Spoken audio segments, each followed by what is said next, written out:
vous saluons dans le nom de Jésus-Christ. Tunawasalimia mjina Yesu Kristo. Une fois de plus, c'est encore un numéro de l'émission Alpha Lumière. Mara ingine tena ni emission ya Alpha Lumière. Aujourd'hui, nous voulons vous donner l'essentiel de ce que nous allons dire. Leo tunapenda kumipatia ya lazima muile tutasema. Nous voulons parler du fait de devenir ouvrier avec Dieu dans l'intercession. Tunapenda kusemea kuwa mfanyakazi pamoja na Mungu ndani ya kombea. Pourquoi? Juu ya nini? Parce que Paul le dit. Kwa sababu Paulo anaisema dans 1 Corinthiens chapitre 3 mwa Korinto wa kwanza sura ya 3 et le verset 9. na mstari ya 9. Il en parle déjà à partir de là. Anaisemea kuanzia pale. Et nous aussi nous partons de là. Na sisi tunaanzia pale. Parce que nous pensons kwa sababu tunaamini que quand on s'est bien réconcilié avec Dieu, wakati tulipatanishwa vizuri na Mungu, on devient ouvrier avec Dieu. Tunakuwa wafanyakazi pamoja na Mungu. Pas ouvrier avec un homme. Hapana wafanyakazi pamoja na mtu. Même si dans l'équipe on est à côté d'autres frères et sœurs. Hata kama mkikosi tuko pembeni ya wandugu na wadada wengine, mais chaque personne est ouvrier avec Dieu dans un cas spécifique. Lakini kila mtu ni mfanyakazi pamoja na Mungu mkazi moja upekee. Toi tu es ouvrier avec Dieu. Wewe uko mfanyakazi pamoja na Mungu. Moi je suis ouvrier avec Dieu. Mimi niko mfanyakazi pamoja na Mungu. Nous nous mettons ensemble. Tunaikala pamoja et nous constituons l'équipe de service. Na tunafanya kikosi ya kazi. Nous sommes ensemble et tous nous sommes des ouvriers avec Dieu. Tuko pamoja na sisi wote ni wafanyakazi pamoja na Mungu. Alors maintenant dans 1 Corinthiens 3. Sasa mwa Korinto wa kwanza sura ya 3. Au verset 9 Paul dit ceci aux Corinthiens. Kumstari yake ya 9 Paulo anasema hivi kwa Korinto. Car nous sommes ouvriers avec Dieu. Maana sisi ni wafanyakazi pamoja na Mungu. Vous êtes les champs de Dieu. Nini ni shamba la Mungu? L'édifice de Dieu. Nini ni jengo la Mungu? Paul se différencie ici. Paulo anajiachanisha hapa avec tous ceux-là qui constituaient le champ de Dieu. Na wale wote walikuwa ya shamba ya Mungu. Et tous ceux-là qui représentaient l'édifice de Dieu. Na wale wote walikuwa naonesha jengo ya Mungu. Alors pourquoi le fait-il? Juu ya nini anaifanya? Il le fait parce que anaifanya kwa sababu déjà au verset 4. Kuanzia kumstari ya 4. Nous pouvons toujours lire dans 1 Corinthiens 3. Tunaweza kusoma paka wa Korinto wa kwanza sura ya 3. Il dit ceci. Anasema hivi. Quand l'un dit moi je suis de Paul. Kwa sababu wakati mtu mmoja anasema mimi ni wa Paulo. Et un autre moi d'Apollos. Na mwingine mimi ni wa Apollo. N'êtes-vous pas des hommes? Nini si watu wa mwili? Pourquoi il pose cette question-là? Juu ya nini anauliza hivi? Parce que ceux qui appartenaient à Paul, kwa sababu wale walikuwa wa Paulo, pouvaient dire que nous suivons Paul. Waliweza kusema sisi tunafuata Paulo. Nous ne suivons pas Pierre. Atufate Petro. Nous sommes derrière l'apôtre Paul. Tuko nyuma ya mtume Paulo. Maintenant les autres aussi pouvaient dire. Sasa wengine vile vile waliweza kusema nous suivons Apollos. Sisi tunafuata Apollo. Nous sommes derrière Apollos. Tuko nyuma ya Apollo. Donc il y a une différence entre Paul et Apollos. Basi kuna kwa chanisho kati ya Paulo na Apollo. Mais lakini Paulo, Apollo étaient tous des ouvriers. Wote walikuwa wafanyakazi. Mais Paul est en train de corriger. Sasa Paulo anatengeneza. Au verset 5. Kumstari ya 5. Il dit ceci. Anasema hivi. Qu'est-ce donc Apollos? Basi Apollo ni nani? Qu'est-ce que Paul? Na Paulo ni nani? Des serviteurs par le moyen desquels ni watumishi kwa njia yao vous avez cru, muliamini, selon que le Seigneur l'a donné à chacun. Kama Bwana alivyomupa kila mtu.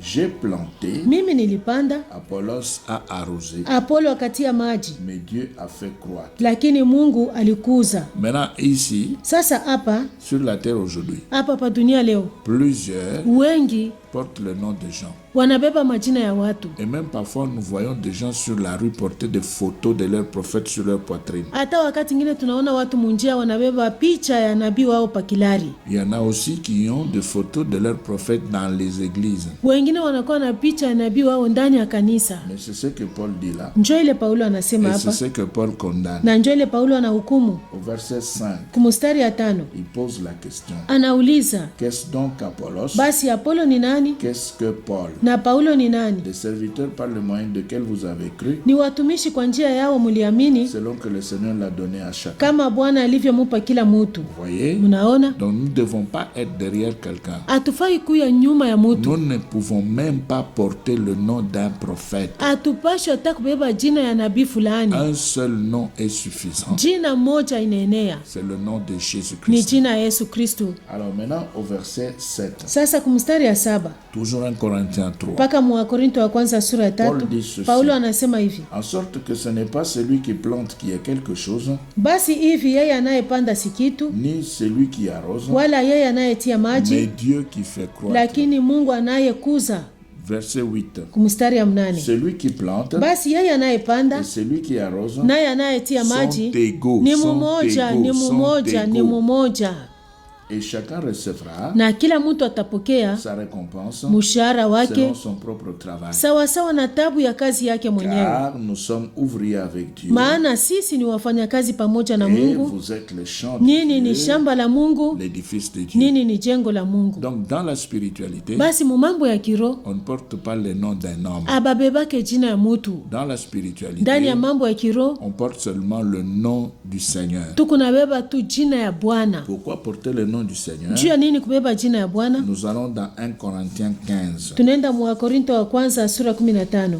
1 Corinthiens chapitre 15. Wakorintho wa kwanza sura ya 15. On nous dit ceci au verset 45. Banatuambia hivi kumustari ya 45. C'est pourquoi il est écrit, Hivi ilivyoandikwa, le premier homme Adam mtu wa kwanza Adamu devint une âme vivante. alikuwa nafsi ya uhai. Le dernier Adam Adamu wa mwisho est devenu un esprit vivifiant. alikuwa roho yenye kupatiza Un uhai. esprit. Roho. Donc Christ est un esprit. Basi Kristo ni roho. Et comme nous sommes dans la spiritualité, Na sa vile tuko mukiro, nous ne pouvons pas porter le nom d'un homme hatuwezi kubeba jina ya qui mtu n'est pas esprit comme Christ l'était. ule ana roho sa vile Kristo alikuwa roho. Dans la spiritualité, Ndani ya ukiro on porte seulement le nom de Christ. tunabeba paka jina ya Kristo.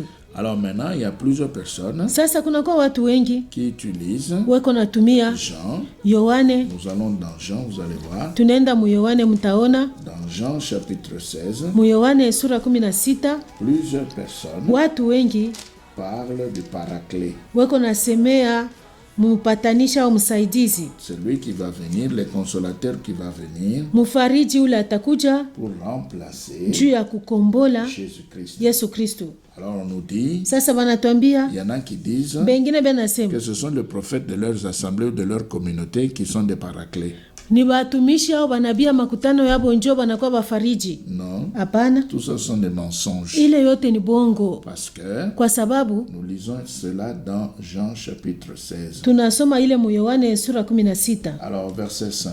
kumstari ya 5. Maintenant je m'en vais vers celui qui m'a envoyé, Lakini sasa ninakwenda zangu kwake aliyenituma, et aucun de vous ne me demande où vas-tu. na hakuna mmoja wenu ambaye ananiuliza Mais unakwenda parce que wapi. je vous ai dit ces choses, Lakini kwa sababu niliwaambia maneno la haya, tristesse remplit votre cœur. huzuni imejaa mioyoni mwenu. Cependant, je vous dis la vérité. Lakini mimi ninawaambia nini kweli? Il vous est avantageux que je m'en Ni aille. kwa faida yenu niondoke, Car si je ne m'en vais kwa pas, sababu kama le siondoki, consolateur ne viendra pas vers vous. msaidizi hata kuja kwenu. Mais si je m'en vais, Lakini kama je nikiondoka, vous l'enverrai. nitamtumia Et kwenu, quand il sera venu, na wakati il atakapokuja convaincra le monde atahakikishia en dunia ce qui concerne les péchés, maneno ya zambi, la justice maneno ya et le haki jugement. na maneno ya hukumu. Maintenant, la question est celle-ci. Sasa swali ni hii: Toi, tu considères ton prophète comme étant le paraclet. wewe kunaona ule nabii wako saa njo mfariji? Nous n'avons pas de problème avec ton prophète. Shi hatuna mambo na nabii wako, Mais la question est celle-ci. lakini swali ni hii: Qu'est-ce qu'il a fait en rapport avec cette promesse? alifanya nini kufatana na hii ahadi? Au verset 8. Kumstari ya 8, Quand il sera venu, na wakati il anapokuja convaincra le monde en atahakikisha ce dunia qui concerne le péché, maneno ya zambi, la justice et le maneno ya jugement. haki na maneno ya hukumu. Est-ce que ton prophète a fait ça? Nabii wako alifanya hivi?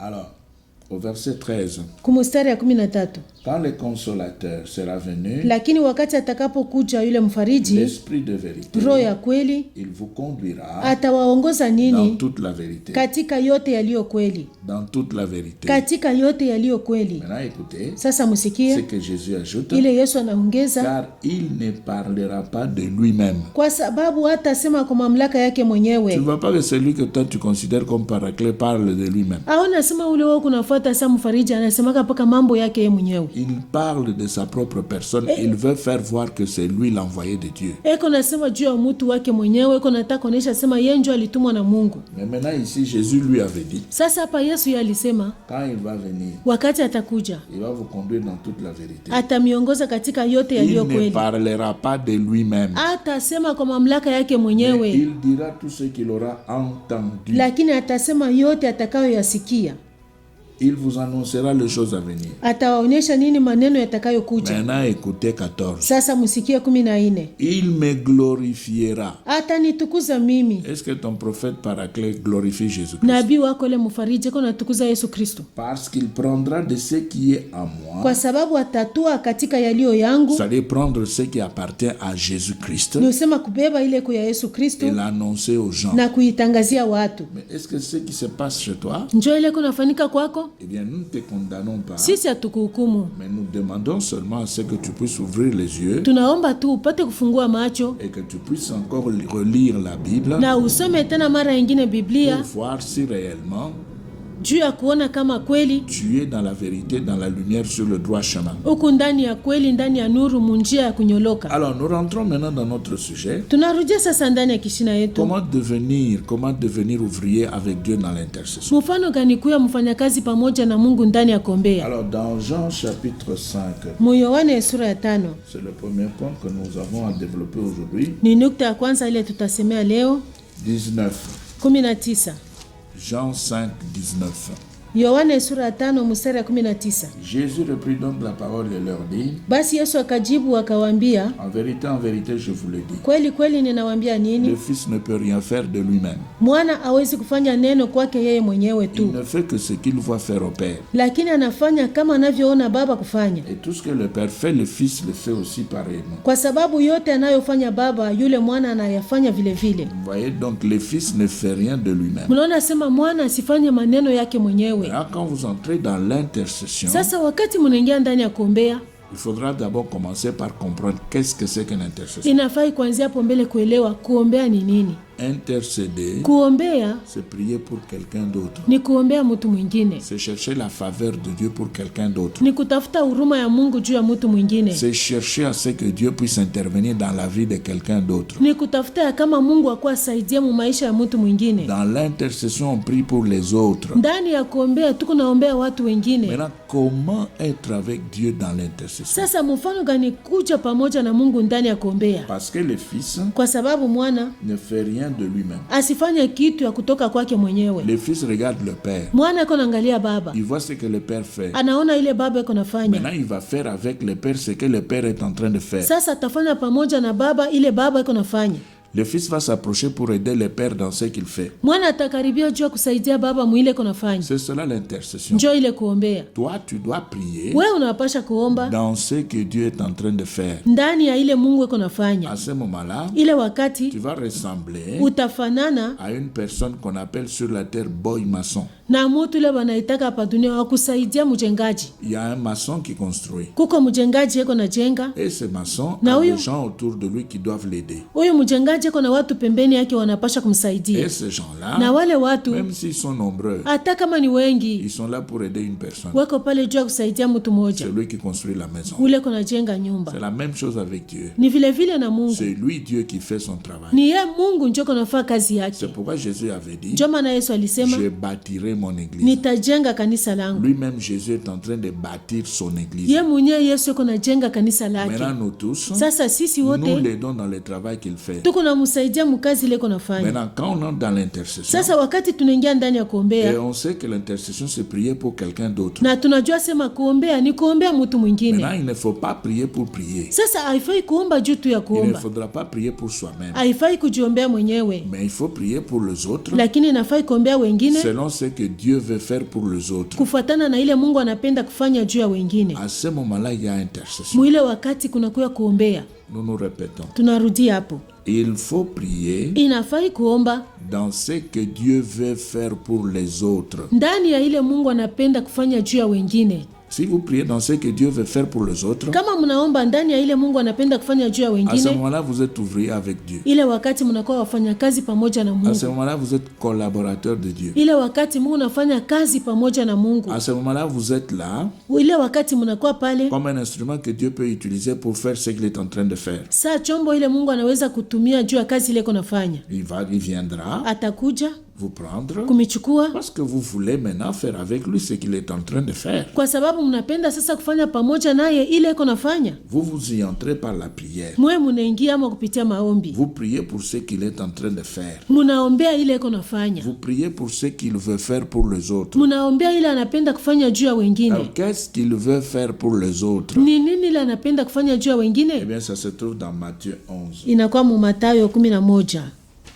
Dans Matthieu 11, Mu Mathayo 11 vous allez voir mtaona ce que Dieu veut faire pour les autres. ile Mungu anapenda kufanizia wengine. Comme ça, vous allez aussi prendre cela dans la prière. Hivi na mwe mtaibeba ndani ya maombi. Et alors là, vous allez commencer à faire avec Dieu ce qu'il est en train de faire. Pale mtaanza kufanya pamoja na Mungu ile konafanya. Et c'est ça la vraie intercession. Na ile njoo kuombea ya kweli. Mais aujourd'hui, dans les églises, Lakini leo ndani ya makanisa on a laissé l'intercession entre les mains des intercesseurs. banaacha kuombea paka mu mikono ya bale bakuombea. On estime que c'est le travail des intercesseurs et que nous, on ne peut pas faire ça. Tunaona sasa ni kazi ya bakuombea, shi ile kazi hatutaifanya. Non, nous voulons dire ceci. Hapana, tunapenda kusema hivi. Tous les serviteurs de Dieu Watumishi wote wa sont Mungu des intercesseurs. ni waombeaji. Du plus grand au plus petit. Kuanzia kwa mkubwa kufika kwa mtoto Sur la terre. hapa pa dunia, Parce que pour Dieu, kwa sababu juu ya Mungu nous sommes tous égaux. sisi wote ni mmoja. C'est ce que Paul a dit. Njo ile Paulo alisema, Celui qui plante, ule kona panda, celui qui arrose, ule kona tia les maji, deux sont égaux. wote ni mmoja. Le plus important, c'est Dieu qui vient pour faire croître. Ya lazima ni Mungu ule kona kwa kukomesha. Donc il n'y a pas de plus grand et de plus petit serviteur. Basi hakuna mtumishi mkubwa sana na mtumishi mdogo Ça sana. n'existe pas. Aina ako Il n'y a pas de aikalake grands pasteurs et de petits pasteurs. akuikalake bapasteri bakubwa na batoto. Même si vous avez 1000 membres, Hata kama mnakuwa na watu 1000, même si vous avez 10 millions, hata kama mnakuwa na watu 10,000, vous êtes pasteur de 10 millions. unakuwa mchungaji wa kondoo 10,000. Mais maintenant, vous êtes à côté de quelqu'un qui n'a que 5 membres. Sasa unakuwa pembeni ya mtu eko tuna watu 5. Aux yeux de Dieu, Kumacho ya vous Mungu deux là, mwe bote bawiri, le pasteur de 10 millions ule mchungaji wa watu et le 10,000 pasteur de 5, na huyu mchungaji wa watu 5, aux yeux de Dieu, kumacho ya vous Mungu êtes tous des serviteurs inutiles. nini wote ni watumishi wa bule. Celui qui est important, c'est Dieu lui-même. Ule kona mafaa ni Mungu ye mwenyewe. Voilà comment ça se passe. Muone vile Maintenant, kunafanyika. dans Matthieu 11, Sasa mu Mathayo 11 nous prenons le verset 20. tunabeba mstari ya 12. Alors il s'est mis à faire des reproches aux villes dans lesquelles avaient eu lieu la plupart de ces miracles parce qu'ils ne s'étaient pas repentis. Maintenant, qu'est-ce qui se passe ici? Sasa ni nini nafanyika Prenons hapa? d'abord le verset 21. Tubebe mbele mstari ya Malheur 21. à toi, Corazin. Ole wako Korazini, Malheur à toi, ole Bethsaïda. wako Betsaida, Car si les miracles qui ont été faits au milieu de vous avaient été faits dans Tyr et dans Sidon, kwa sababu kama kazi ya nguvu zilizofanyika ndani yenu zilifanyika katika Tiro na il Sidona, y a longtemps que tu se serais repenti en prenant le sac et la cendre. wangelitubu zamani kwa kuvaa mangunia na majivu. Alors vous voyez ici, Mnaona hapa Jésus Yesu a opéré des miracles. alifanya miujiza. Il se retrouvait dans une ville Alijikuta ndani ya mji moja appelée Corazin, ile wanaita Korazini, dans une autre ville na mumuji ingine appelée Bethsaïda. banaita Betsaida. Et qu'est-ce qu'il a fait là? Sasa alifanya nini Il a kule? fait des miracles. Alifanya matendo ya uwezo. Maintenant, ces miracles, Sasa hii matendo ya Jésus uwezo, n'avait pas fait des miracles pour étonner. Yesu ashikufanya miujiza juu ya kushangaisha. Il n'avait pas fait des miracles pour faire voir qu'il avait la puissance de Dieu. Ashikufanya miujiza juu ya kuonesha asema iko na uwezo wa Mungu. Il n'avait pas fait des miracles pour pouvoir montrer Ashikufanya miujiza juu ya kuonesha qu'il dépasse tout le monde. anapita watu wote. Non. Hapana. Le miracle Miujiza avait un seul objectif, ilikuwa na shabaha moja, provoquer la repentance. kusukuma watu kutoba. Quand on produit des miracles, Wakati mtu anafanya quand on miujiza, prie et les gens tombent, wakati mnaomba watu wananguka, ce n'est pas pour faire un spectacle. haina njoo kufanya mambo ya Ce kushangaisha, n'est pas pour faire voir haina njoo qu'on kuonesha est détenteur du pouvoir de Dieu ya kama kuna mamlaka ya et Mungu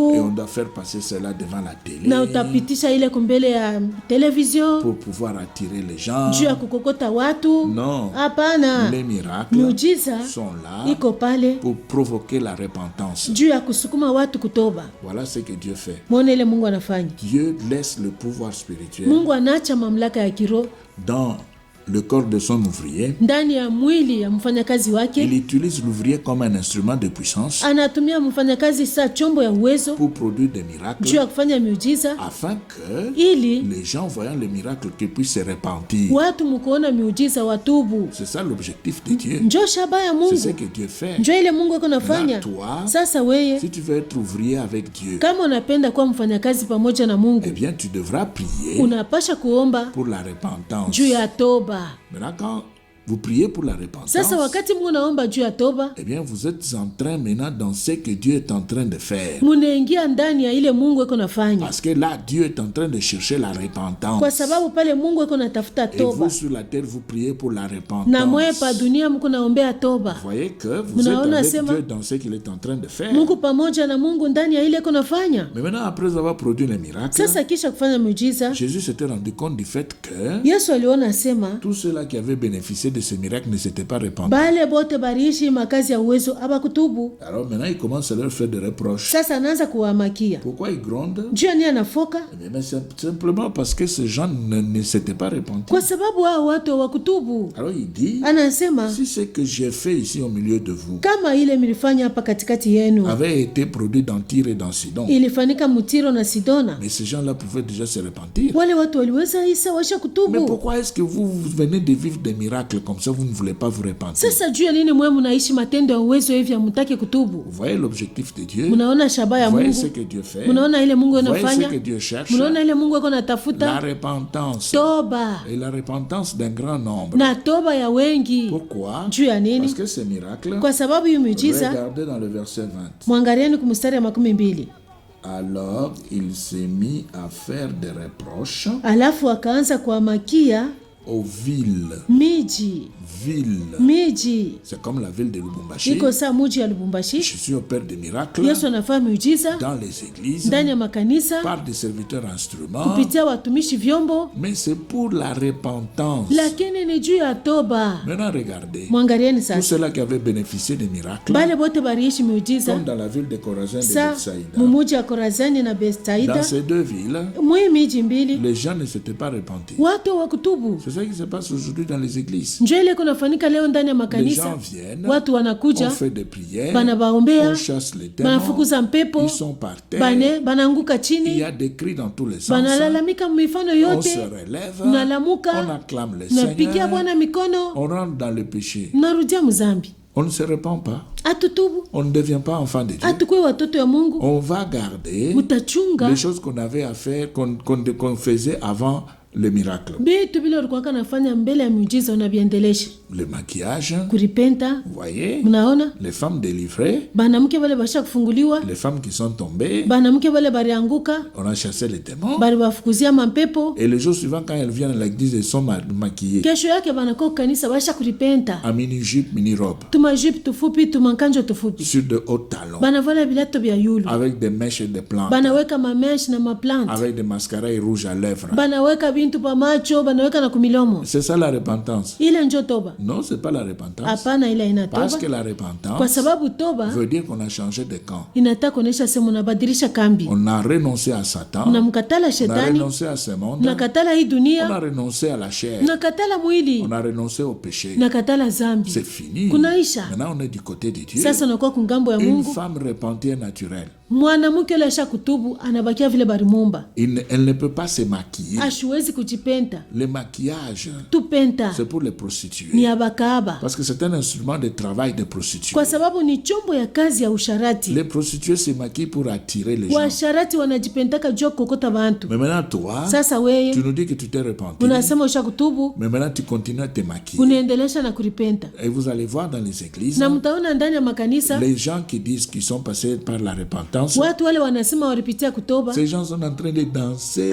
Watu wako na cheza, Ces gens ont sanctifié les ndombo. watu wanatakasa ndombolo, Ils ont pris un peu d'huile d'olive. baribeba kwa mafuta Ils kiloko ya ont mis sur olive, les ndombolo. banaweka pa ndombolo. Maintenant, les ndombolo est devenu sanctifié. Sasa ndombolo inatakaswa. Alors, dans l'église, Sasa mkanisa il y a des cris de toutes sortes. kunakuwa kulalamika mwali Et on yote, est en train de danser comme dans le monde. bantu wako nacheza sa mudunia. Non. Dans Hapana, l'église véritable, ndani ya kanisa ya tu ne kweli respecte les modèles ile kunaheshimia apostoliques, mfano ya mitume, l'église qui se trouve dans la sainte doctrine, kanisa ile kwa mafundisho ya kweli, l'église qui respecte la parole de Dieu qui se trouve dans la Bible. kanisa ile inaheshimia neno ya Mungu ile kundani ya On ne Biblia, danse pas abachezake et les femmes ne se maquillent na pas banamke et les abaripentake femmes ne portent pas de hauts na talons. banamke abavalake vilato ya On yulu ne le fait pas. Il n'y abaifanyake. a pas de danse prophétique. Hakuna kucheza ya Il n'y a pas de kinabii, danse d'adoration. hakuna kucheza ya kuabudu, Il n'y a pas de danse liturgique. hakuna kucheza ya kusema ni ya kikanisa Il n'y a fulani, pas de chorégraphie. hakuna kucheza mumusululu samu unafa Il teatre, n'y en a pas. haina ako. Pourquoi? Juu ya nini? Parce qu'on ne retrouve pas cela dans le modèle des Kwa apôtres. sababu hatuone ile mumufano ya Dans mitume la vraie église, ndani ya kanisa ya là on prie kweli, pour la repentance. kule beko naombea Quand toba. la vraie repentance va venir, Wakati toba ya kweli on ne itakuja, célèbre plus de mariage dans l'église. hakuna tena kusherekea mandoa mkanisa, Parce que le modèle apostolique ne l'a pas fait. kwa sababu mfano ya kitume Dans la abakuifanye. sainte doctrine, on ne le voit pas. Mumafundisho ya kweli hatuione. Il n'y a plus de fête anniversaire. Hakuna tena kumbukumbu ya siku ya Il kuzaliwa, n'y a pas de Noël. hakuna Il Noeli, n'y a pas d'Halloween. hakuna Halloween, Il n'y a pas de fête de personnes hakuna karamu ya en watu rapport avec les ministères. kufuatana na Oh utumishi. non, mais c'est la date anniversaire de notre ministère. Oh, njo siku ile ya utumishi yetu ilianzaka. Non, ça Hapana, n'existe pas. habinako, Parce que les apôtres de Christ n'ont jamais fait cela. kwa sababu wa mitume ya Kristo wakufanyake ile. Alors maintenant au verset 22, Sasa kumustari wa makumi nous mbili na sommes là mbili dans Matthieu 11. tuko mu Mathayo 11. Maintenant nous prenons le verset 22. Sasa tunabeba mstari wa makumi mbili na Ce mbili. pourquoi je vous le dis, Lakini ninawaambia nini? au jour du jugement, Itakuwa Tyr et Sidon seront traités moins rigoureusement que vous. siku ya hukumu, Tiro na Sidona zitavumilia ukali. Pourquoi est-ce que Christ parle ici du jour du jugement? Juu ya nini hapa Kristo anasemea siku ya hukumu? Parce qu'il avait fait des miracles pour la repentance. Kwa sababu alifanya miujiza juu ya toba, Et ces gens ne se sont pas repentis. na hao watu hawakutubu. Alors il a dit, vous serez jugés. Sasa anasema mtahukumiwa. Vous serez jugés pourquoi? Mtahukumiwa juu ya Parce nini? que Dieu aime la Kwa repentance. sababu Mungu anapenda toba, Parce que Dieu attend la kwa repentance. sababu Mungu anachunga toba. Même vous ne voulez pas vous repentir. Mwele unampende kutubu, Vous allez toujours dans les églises. Mungu unaenda paka Vous makanisa, utilisez la parole de Dieu pour les choses de la Mungu terre. unatumia neno la Mungu juu ya vitu ya Vous dunia. utilisez les promesses de Dieu seulement pour le bonheur terrestre. Mungu unatumia mahadi ya Mungu paka juu ya heri ya pa Vous dunia. voulez vivre éternellement sur cette terre. Munapenda kuishi hapa pa dunia milele. Vous ne voulez pas vous considérer comme étant des pèlerins.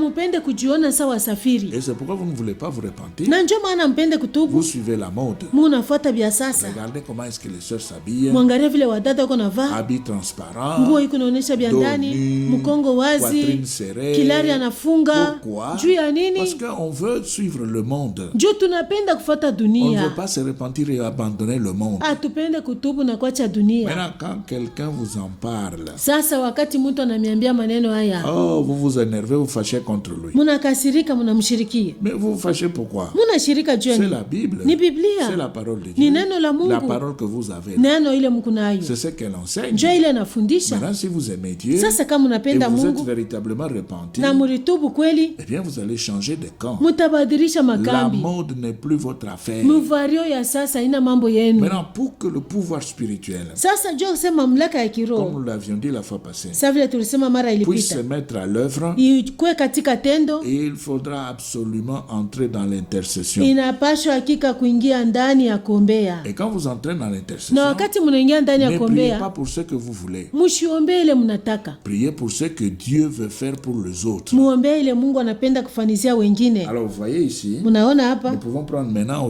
le verset 23. tunaweza sasa kubeba mstari ya makumi mbili Le na 23 tatu, et 24. makumi mbili na tatu, makumi mbili na Et ine. toi, Capernaum, Nawe Kapernaumu, seras-tu élevé jusqu'au ciel? utapandishwa hata mbinguni? Non. Tu Hapana, seras baissé jusqu'au séjour de utashushwa mort. hata Adeze, Car si les miracles ont été faits au milieu de toi, kwa sababu kama kazi za nguvu zilifanyika ndani ont yako, été faits dans Sodome, zilifanyika ndani ya Sodomu, elles subsisteraient encore aujourd'hui. zingelikuwa hata leo. Vous voyez ici Capernaum. Mnaona hapa Kapernaumu, C'est là où vous allez trouver la carte du Congo en Israël. njo kule mutakuta karti ya Kongo mu Israeli. Quand vous arrivez à Capernaum, Wakati mnafika ku Kapernaumu, vous allez trouver dans le temple de Capernaum mutakuta muhekali wa Kapernaumu la carte de notre pays par terre. karti ya Kongo yetu hii banaweka chini. Tous ceux-là qui sont passés par là Bote bale baripita ont kule vu cela. baliona, Et on nous les montre même à la télé. beko natuonesha hata ku television. Faites attention à ce que je vous dis là. Mufanye angalisho kuile mina Vous allez miambia, voir que mutaona la carte du Congo ya kama karti ya Kongo est dessinée par terre dans la localité de Capernaum. basha kuidesine chini mumuji ya Kapernaum. Mais maintenant, là, dans le documentaire, c'est écrit Capharnaüm. Sasa muile bitabu beko naonyesha ile mambo banaandika seni Kapernaum. Vous verrez cela à la télévision. Mutaona ile ku television. Alors, maintenant le verset 24. Sasa mstari wa 24. Pourquoi je vous le dis? Lakini hivi ninawaambia Au jour nini? du jugement, Itakuwa siku ya le pays hukumu, de Sodome inchi ya Sodoma sera traité moins rigoureusement que toi. itavumilia ukali kuliko wewe. Donc Dieu cherche la repentance. Basi Mungu anatafuta toba. Mais Jésus lui-même, Lakini Yesu yeye dans le mwenyewe travail qu'il avait fait, ndani ya kazi ile alifanya, il s'était aussi dépensé uniquement pour la repentance. na yari jipikapika paka juu tu ya Vous toba. voyez ici, il fait des reproches à ces villes Munaona hapa iko na makia hii miji parce que ces villes ne s'étaient pas repenties. kwa sababu hii miji haikutubu. Maintenant, pourquoi est-ce qu'il gronde? Il gronde parce que la repentance est la volonté de son Père. Juu ya nini iko na foka juu toba ni mapenzi ya babaki. Alors, quand vous organisez l'intercession dans l'église, Wakati munatengeneza kuombea ndani ya kanisa, priez pour la repentance. muombee toba. Arrêtez de prier pour vous-même. Mwache kujiombea mwe wenyewe. Arrêtez de prier pour ce que vous voulez faire. Mwache kuombea bile munapenda kufanya. Priez d'abord pour ce que Dieu veut. Muombee mbele ile Mungu anataka. Dans Luc 8, Muluka sura 8. et là nous allons prendre maintenant l'activité de Jésus. Na kule sasa tutabeba kazi ya Yesu. Dans Luc chapitre 8, Muluka sura 8 et nous prenons le premier verset. tunabeba mstari ya kwanza. Ensuite Jésus allait de ville en ville.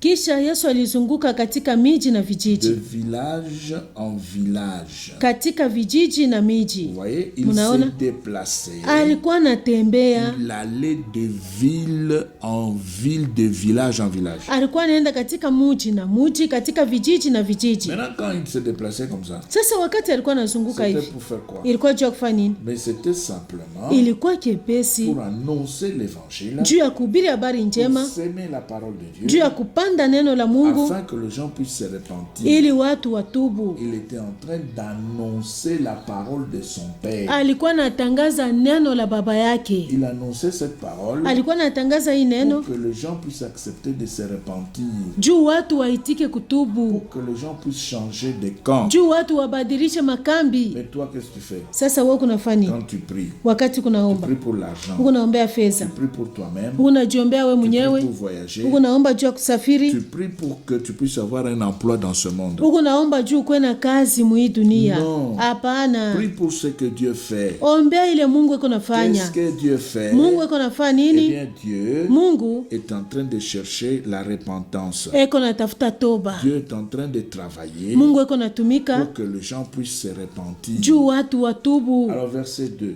Sasa mstari ya pili, Luc 8, 2 Luka sura 8 mstari ya pili jusque 3. kufika hata 3.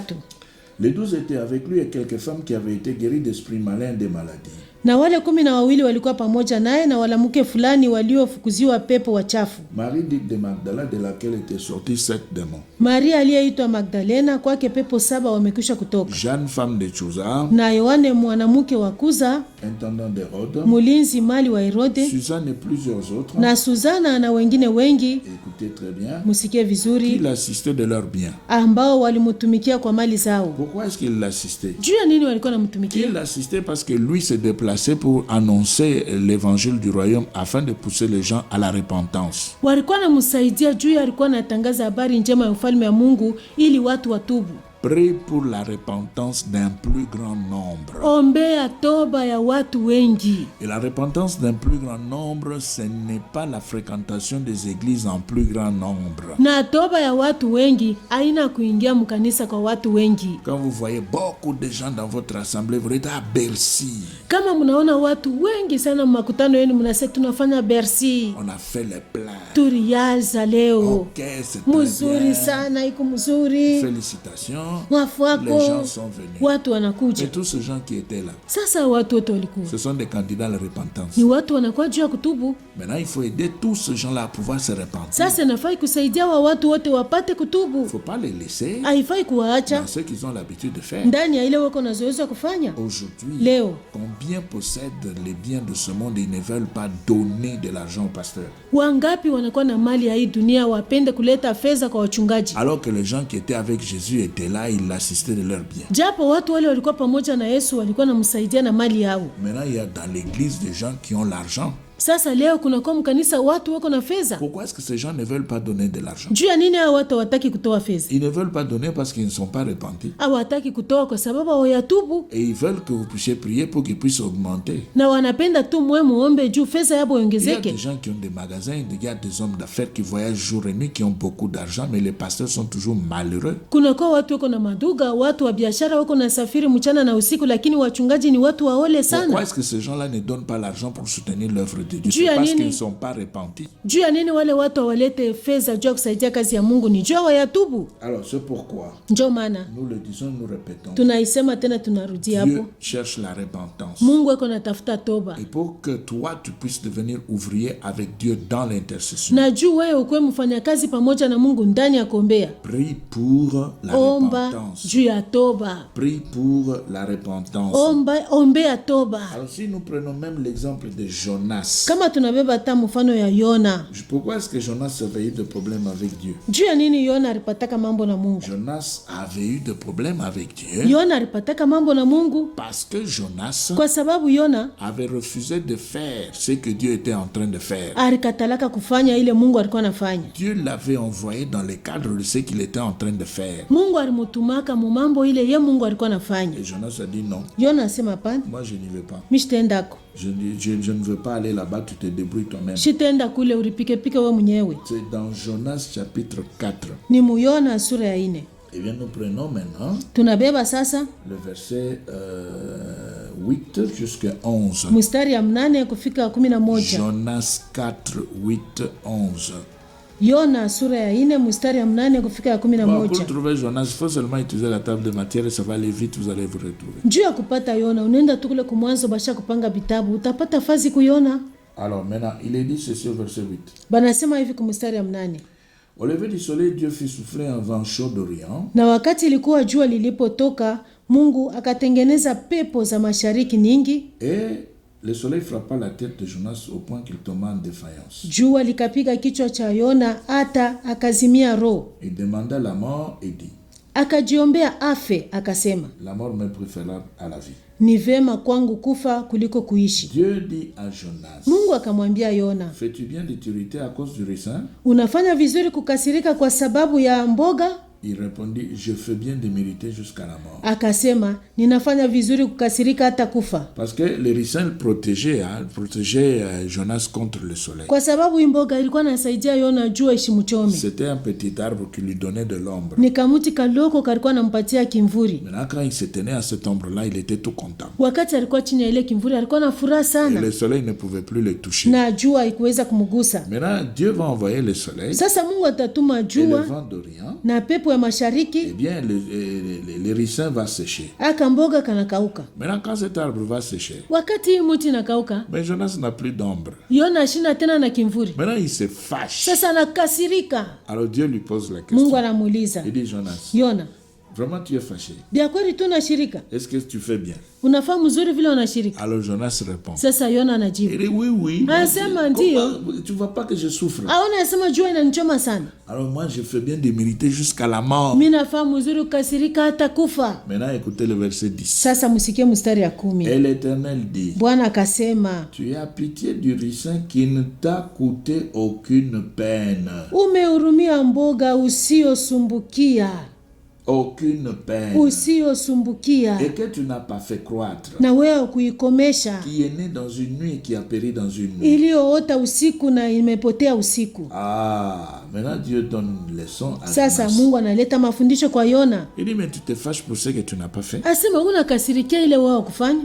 Cet arbre Hii muti a vu le jour et une nuit, iliota usiku mais cet arbre na hii muti va aussi disparaître une nuit. tena itapotea usiku moja. Mais tu n'as plus d'ombre et tu te fâches. Wewe una na kimvuri unakasirika. Tu te fâches parce que le raisin est parti et il ne Una- peut plus te donner l'ombre. Unakasirika juu mboga inapotea haiwezi kukupatia kimvuri. Maintenant, écoutez le verset 11. Sasa msikie mstari ya Et 11. moi, je n'aurai pas pitié de Ninive, Nami nisihurumie Ninawe, la grande ville. muji ule mkubwa. Ninive, la grande ville. Ninawe muji Pas mkubwa. un individu, Hapana mtu moja, mais la ville de Ninive. lakini muji ya Ninawe.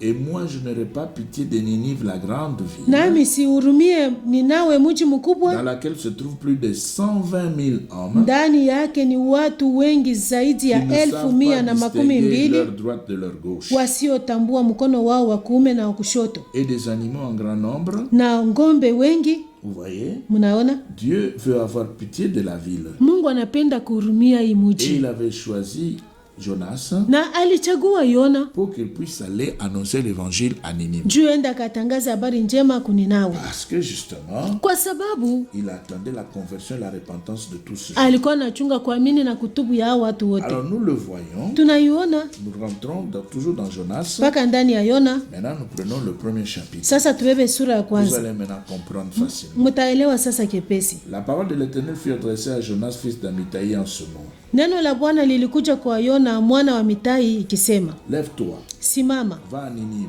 wende katika Ninawe, grande ville, muji ule mkubwa, et crie contre elle, uliye juu yake, car sa méchanceté kwa sababu maovu est yao montée jusqu'à moi. yamepanda mbele yangu. Pourquoi? Juu ya Parce que nini? Dieu voulait la repentance. Kwa sababu Mungu alipenda toba. La méchanceté était montée Uovu ilipanda jusque dans sa présence. kufika mpaka mbele ya macho yake. Maintenant, Dieu a envoyé quelqu'un Sasa Mungu alituma parce mtu qu'il travaillait pour la repentance. kwa sababu alikuwa anatumika kwa ajili ya toba. Alors maintenant, il s'est dit, Sasa anasema il faut quelqu'un inapasha qui peut mtu descendre jusque-là ule anaweza kushuka pour kule prêcher juu ya et kuhubiri pousser ces gens à la na repentance. kusukuma watu kutoba. Alors maintenant, comme il travaillait pour la repentance, il a pris Jonas, ouvrier, qui devait travailler pour la repentance. Sasa vile alikuwa anatumika juu ya toba, anabeba Yona mfanyakazi yule aliweza kutumika juu ya toba. Mais maintenant, toi, Sasa wewe quand tu pries, wakati kunaomba, tu pries pourquoi? unaombea nini? Tu ne pries que pour tes enfants. Huku unaombea paka batoto wako, Tu ne pries que pour ta femme et huku ton unaombea mari. paka bibi yako, bwanako. C'est tout. Kunaisha Tu pries pour que ton mari puisse rentrer à la maison. huku unaomba juu bwanako arudie kunyumba. Tu pries pour que ton mari ne puisse pas regarder d'autres femmes. Huku unaomba juu bwanako ashaanza kuangalia banamke bengine, Qu'il puisse seulement te regarder toi. akuangalia paka weye. Voilà. Donc Dieu Njo kusema Mungu laisse son fils sur le bois de la croix anaacha mtoto yake pamuti ya msalaba. et Jésus verse le sang sur la croix Yesu anamwanga damu pa msalaba pour que ton mari puisse rentrer à la maison. juu bwanako arudie kumlango, Pour que ton mari ne puisse pas regarder d'autres femmes. juu bwanako ashaanza kuangalia banamke Non, bengine. c'est pour que ton mari puisse se repentir. Hapana, ni juu bwanako atubu. Et quand le mari va se repentir, il ne regardera pas d'autres femmes. Na wakati bwanako atatubu, asitaanza kuangalia banamke C'est bengine. pourquoi il faut prier Njo maana inapasha pour la kuomba repentance de ton mari. juu ya toba ya bwanako. Dans Marc 1, Mu Marko sura ya kwanza, on va bientôt terminer. tutamaliza sasa. Dans Marc 1, le verset 15, Mu Marko sura ya kwanza mstari ya 15 on nous montre que Jésus banatuonesha sema Yesu venait de commencer son ministère sur la terre. alitokea mkwanza utumishi yake pa dunia. Alors quand il commence le ministère sur la terre, Wakati anaanza utumishi yake pa dunia, son premier message, mjumbe yake ya son kwanza, premier enseignement, mafundisho yake ya kwanza, c'est qu'il avait dit aux gens, ile aliambia watu, ça se trouve au verset 15. iko kumstari ya 15. Alors on nous dit ceci, Banatuambia hivi il disait, akisema, le temps est accompli wakati umetimia, et le royaume de Dieu est proche. ufalme wa Mungu ni karibu, Repentez-vous tubuni et croyez à la bonne nouvelle. mukaamini habari njema. Donc dans l'intercession, Basi ndani ya kuombea, si on veut véritablement être ouvrier avec Dieu, kama tunapenda kweli kuya wafanyakazi pamoja na on Mungu, doit prier pour la repentance. tunafai kuombea toba, La repentance de plusieurs, la repentance d'un plus grand nombre. toba ya watu wengi. Alors toujours dans Marc, Mpaka mu Marko du chapitre 11 sura 11 et le verset 17. na mstari ya 17, Et vous allez voir na mutaona que la maison de Dieu ya kama nyumba ya Mungu est considérée inaonekana comme une maison de prière. kama nyumba ya maombi.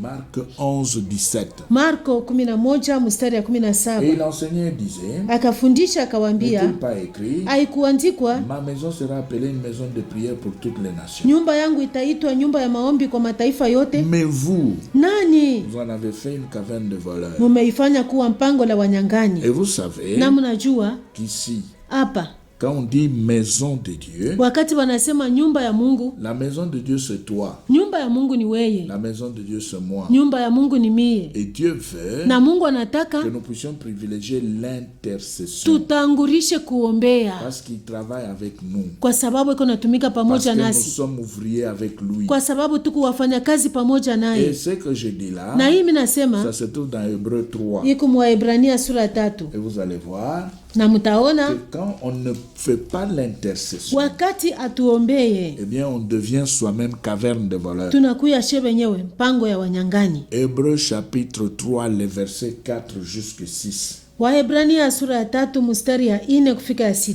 Chaque maison est construite par quelqu'un, Maana kila nyumba inajengwa na mutu, mais celui qui a construit toutes choses, c'est Dieu. lakini yeye aliyejenga vitu vyote ni Mungu. Pour Moïse, il a été fidèle dans toute la maison de Dieu comme serviteur, Musa alikuwa mwaminifu katika nyumba yake yote kama mtumishi, pour rendre témoignage de ce qui devait être annoncé. kwa ushuhuda ya maneno ambayo yatakayo kuwa nyuma. Mais Christ l'est comme fils sur sa maison. Lakini Kristu ni kama mwana juu ya nyumba yake, Et sa maison, na nyumba yake c'est nous. ni sisi, Et sa maison, na nyumba c'est yake nous. ni sisi. Maintenant, si la maison de Christ, c'est nous, Sasa kama nyumba ya Kristu ni sisi, et si cette maison doit être appelée maison de prière pour toutes les nations, na kama hii nyumba inafai kuitwa nyumba ya maombi juu ya mataifa yote, et toi tu négliges la prière pour toutes les na nations, wewe kuna sula maombi juu ya mataifa yote, toi-même tu vas devenir caverne de voleurs. wewe mwenyewe utakuya mpango ya wanyang'anyi. C'est pourquoi, Njo maana quand tu fermes les yeux, wakati unafunga macho tu as toujours des cauchemars. upaka na mandoto ya boka, Et pourtant, on avait fait la délivrance. japo walikufanyisha maombi ya Et pourtant, on ufungulifu, avait chassé les démons. japo walikufukuzia mampepo, Et pourtant, on sort d'un long jeûne.